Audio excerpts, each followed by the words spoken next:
नमस्कार दोस्तों, जैसे आप देख रहे हैं कि नीट का रिज़ल्ट आ चुका है और जिन लोगों की रैंक कम रह जाती है वो लोग बड़े पसोपेश में होते हैं कि अब उन्हें क्या करना चाहिए।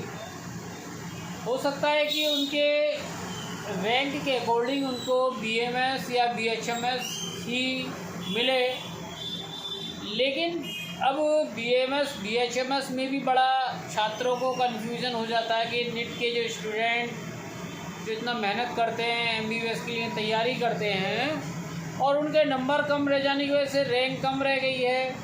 माँ बाप भी सोचते हैं जीवन का सवाल है, उनके करियर का सवाल है।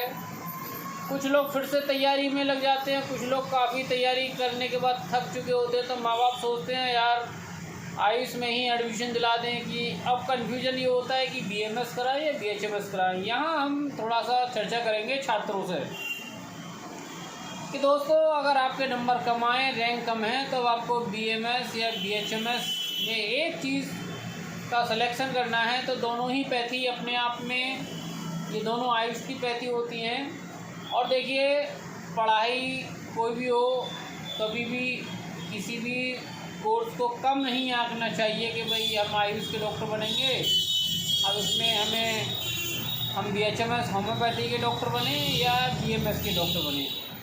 देखिए, दोनों ही अलग पैथी हैं। एक हमारी इंडियन मेडिसिन आयुर्वेदा से जुड़ी हुई है और एक दूसरी जो पैथी है होम्योपैथी, जो कि जर्मनी से आई है। और जर्मनी से आई है, लेकिन गांव देहातों में बड़ा स्कोप कम है। लोग बीएमएस करते हैं, ये सोचते हैं कि ये तो एमबीबीएस की छोटी है ना, इसको करने के पश्चात हम लोग एलोपैथी की प्रैक्टिस गांव देहात कस्बे में कर सकते हैं। दोनों ही पैथी का अपना महत्व है।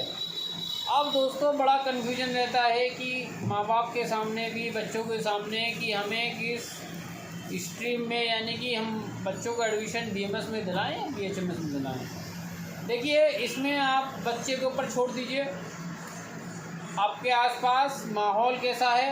आपके आसपास होम्योपैथी का बहुत अच्छा माहौल है, लगता है कि वहाँ काफ़ी ज़्यादा डॉक्टर हैं, होम्योपैथी का प्रचलन ज़्यादा है और आप सरवाइव कर सकते हैं। अगर देखिए, कुछ प्लस पॉइंट मैं बताता हूँ कि होम्योपैथी आपको कब सिलेक्शन करनी चाहिए। सबसे पहले, गवर्नमेंट जॉब तो कहीं है नहीं। गवर्नमेंट जॉब जितना लोग डिग्री लेकर निकलते हैं, उस हिसाब से देखा जाए तो गवर्नमेंट जॉब बहुत कम मिलती हैं। और private job, private hospital homeopath या आयुर्वेद के इतने ज़्यादा नहीं हैं। बीएचएमएस या बीएमएस करने के बाद गवर्नमेंट डिस्पेंसरीज में आप लग सकते हैं या अपना खुद का क्लिनिक चला सकते हैं।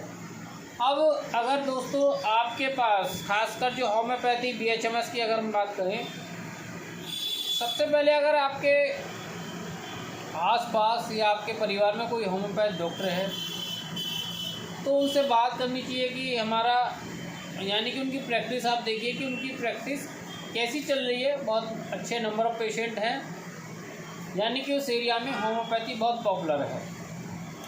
हो सकता है कहीं कहीं होम्योपैथी का लोग जानते नहीं कि ये कैसी पैथी है, और वहाँ पर फिर आपको दिक्कत आएगी। आपको अपना होम टाउन छोड़कर कहीं और क्लिनिक खोलना पड़ेगा, बड़े शहर में खोलना पड़ेगा।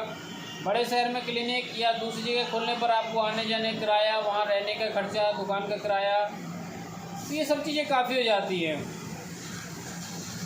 और अगर हम देखें, बहुत से ऐसे होम्योपैथ होते हैं तो वो, उनकी पहली प्रेफरेंस होती है कि वो अपने बच्चों को भी होम्योपैथी बीएचएमएस में एडमिशन कराते हैं। काफ़ी ऐसे डॉक्टर बीएमएस होते हैं कि उनका सेटअप चल रहा है और उन्हें फ्यूचर में वो सेटअप अपने बच्चों को देना है, तो वो लोग बीएमएस कराते हैं। दो चीज़ हैं। अब आपके घर में कोई डॉक्टर नहीं है, ना होम्योपैथ में ना आयुर्वेद में, तो आपके सामने बहुत बड़ा स्ट्रगल आएगा कि आपके सामने कोई गॉडफादर नहीं है जो समझाए पैथी की सिस्टम को। तो आप लोग होम्योपैथ और आयुर्वेद में सिलेक्शन करना चाहते हैं तो पहले आप आसपास के माहौल को देखें कि आपके एरिया में किस तरह का माहौल है। होम्योपैथी ज़्यादा पॉपुलर है। कोई कमेंट हो, कोई सवाल हो तो कमेंट कर सकते हैं। धन्यवाद।